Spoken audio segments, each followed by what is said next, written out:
Hey, this is Izzy over at Rolling Visual Cards, coming at you with another Commander deck build. This time, we're going to poke our heads into CDH with Gandalf the White Legendary BAMF. So let's get into this. Gandalf the White is 2 white for a 4/5 legendary creature avatar wizard with flash. You may cast legendary spells and artifact spells as though they had flash. If a legendary permanent or an artifact entering or leaving the battlefield causes a triggered ability of a permanent you control to trigger, that ability triggers in addition to time. Okay, so that second part is very useful for some card advantage, but the main thing here is you may cast legendary spells and artifact spells as though they had flash, allows you to win in white at instant speed on top of someone else's win. So someone else goes for the win, everyone tries to stop them, and then you go, cool, on top of that, I'm just going to Gandalf White win here. And technically, you can even flash in Gandalf the White and then go for the win, so it's kind of crazy, but that costs a lot of mana.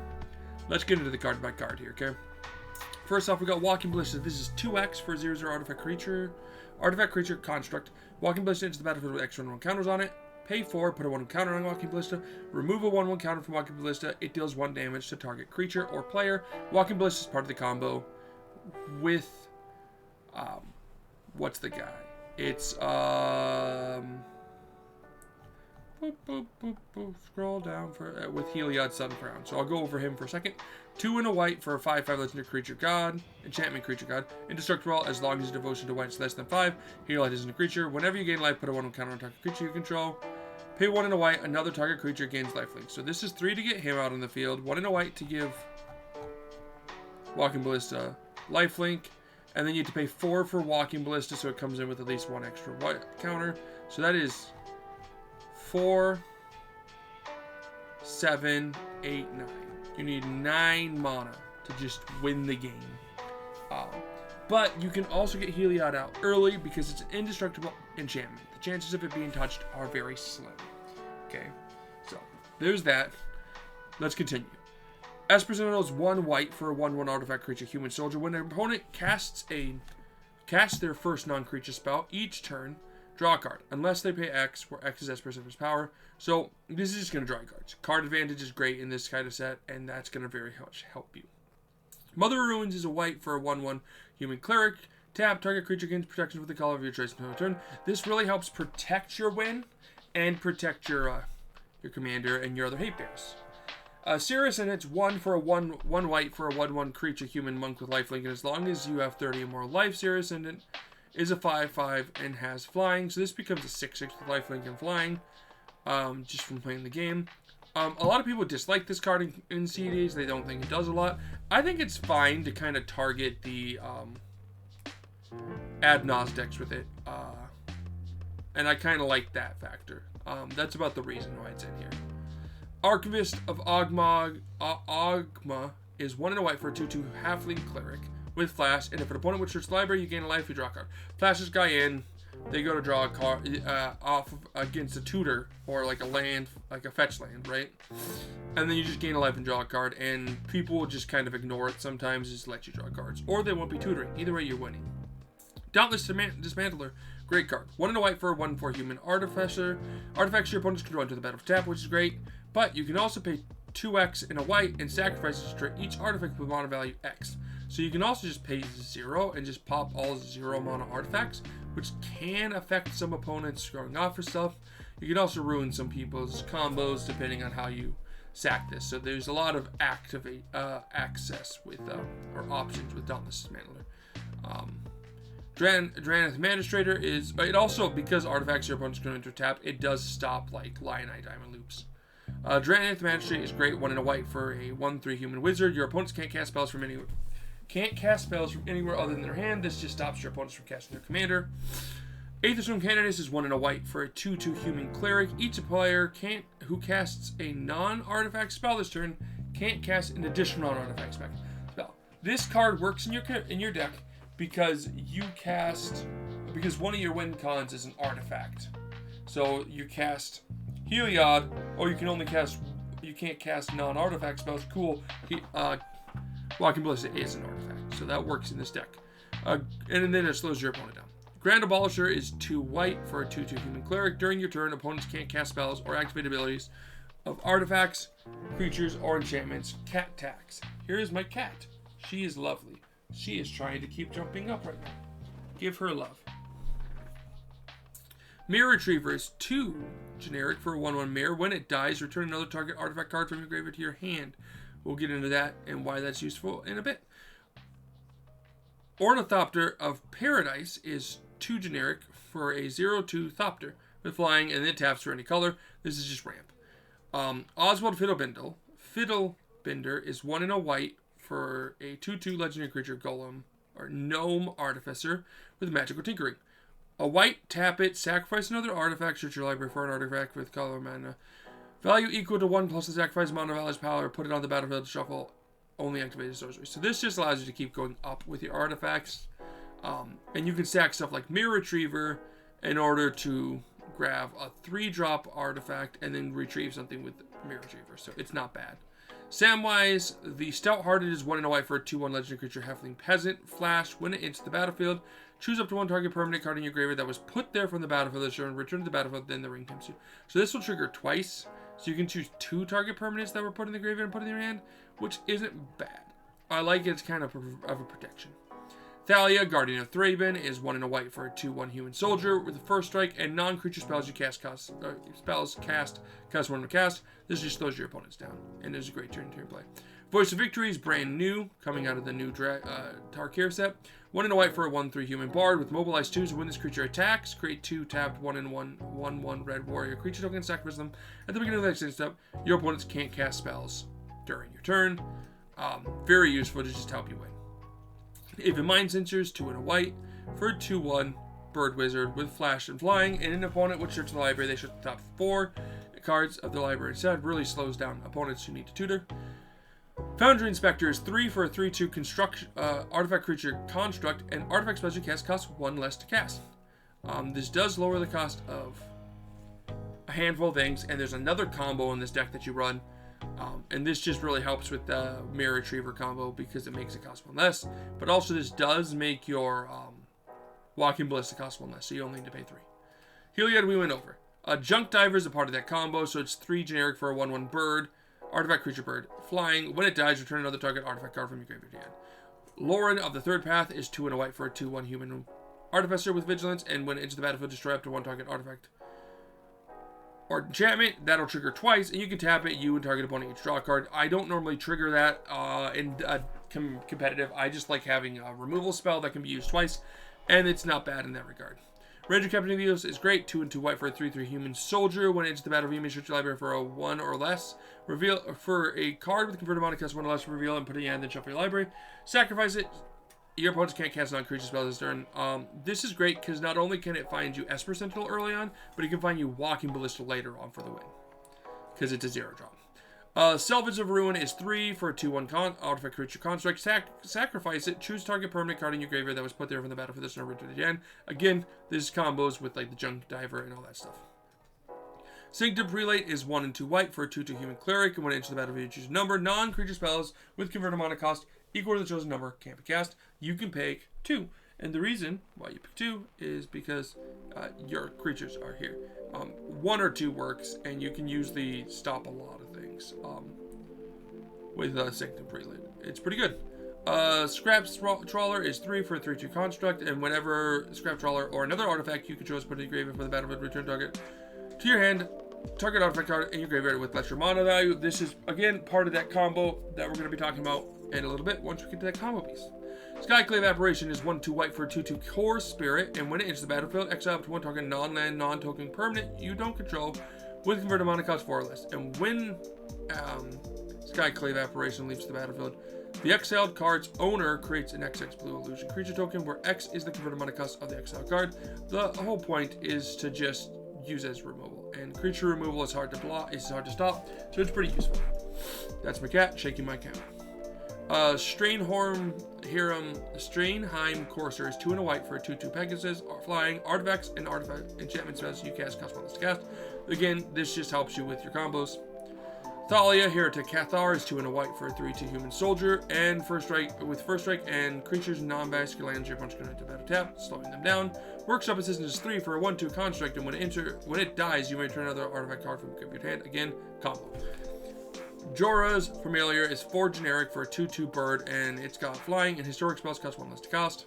Again, useful.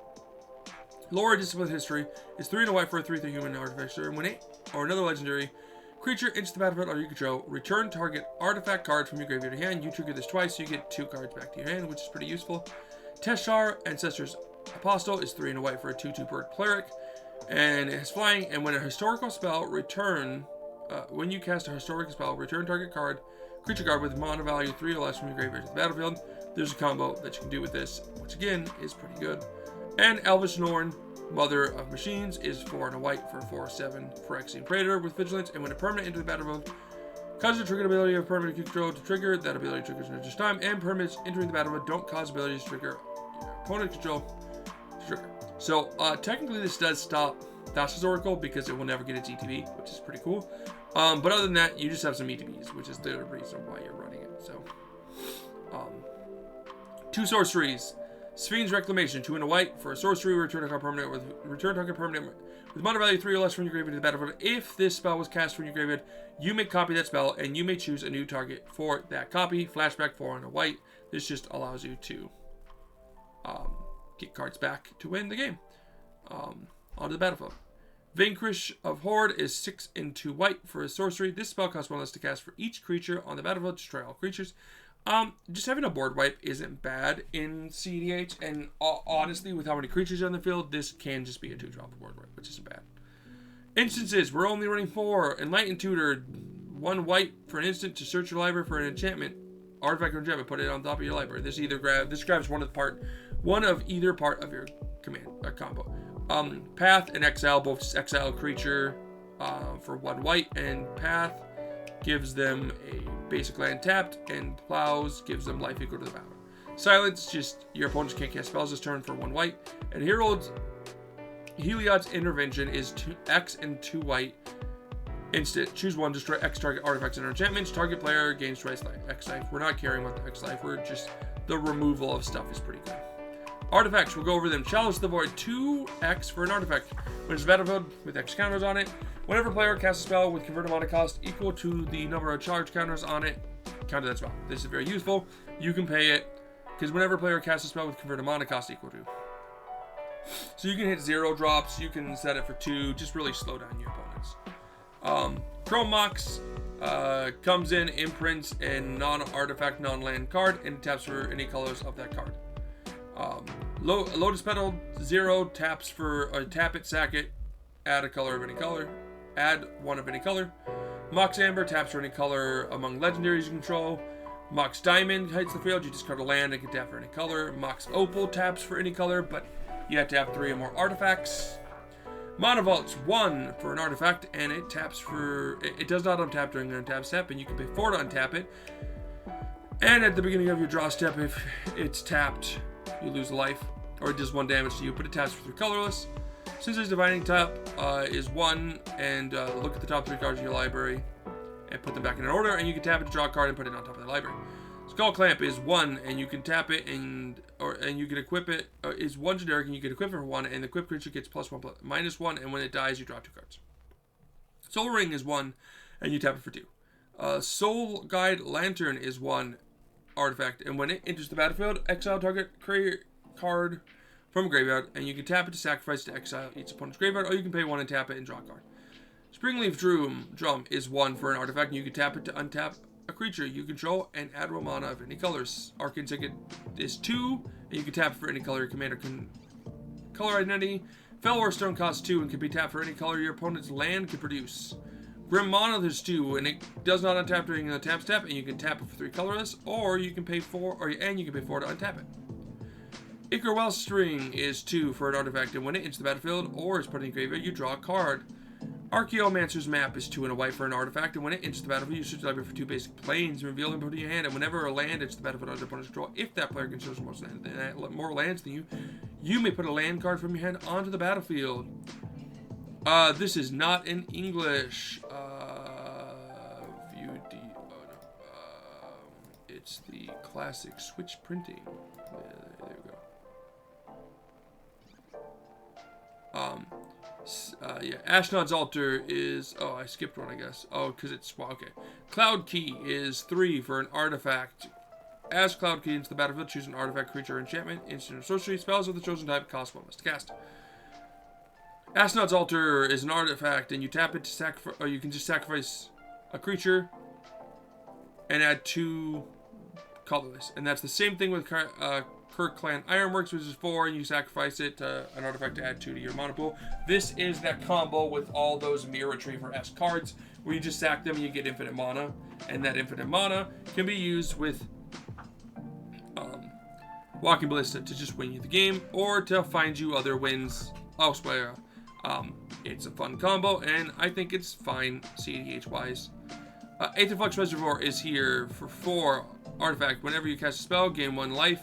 For each spell you cast this turn, pay 5 life, pay 50 life, and it deals 50 damage to target creature player. This is here because technically with that infinite combo, you're infinitely casting spells. Aether Flux can just win you the game there.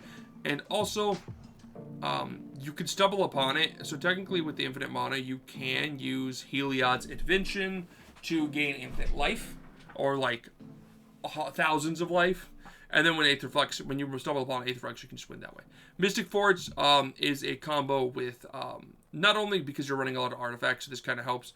You may look at the top card of your library, you may cast artifact spells and colorless spells from the top of your library, and you can tap it to pay 1 life, exile the top card of your library. But this works with top. If you can reduce tops by 1, you can just keep casting top of the top of your library and draw your deck infinitely, which wins you the game. Panharmonica is 4, and artifacts and creatures into the battlefield trigger the ability of a permanent you control to trigger that ability twice, or an additional time. So, that's useful. And then Sky Sovereign Council Flagship is 5 for 6/5 vehicle, and when with flying, when it enters the battlefield, it deals 3 damage to target creature, planeswalker, or attacks. 3 damage to target creature or planeswalker and opponent controls. So this is good removal. It might not seem great, but you can get to it decently. And that's the reason why Oswald is in here, just to find your stuff off of, like, getting, like, 2 and then 3, and then from 3 to 4. And you can get, like, either Kirk Clan or Aetherworks or Mystic, whatever you need at that point. Enchantments. Enchantment, we got 5 enchantments here. Deafening Silence is a white for a enchantment. Each player can't cast more than 1 spell, non-creature spell each turn. Again, your win cons creature, so it doesn't hurt you. Land text is 1, and this just thins your deck out. At the beginning of your upkeep, if your opponent controls more lands than you may search the library for 3 basic lands and put them in your hand, and then shuffle. And then you just get 3 lands out of your deck, which is pretty good.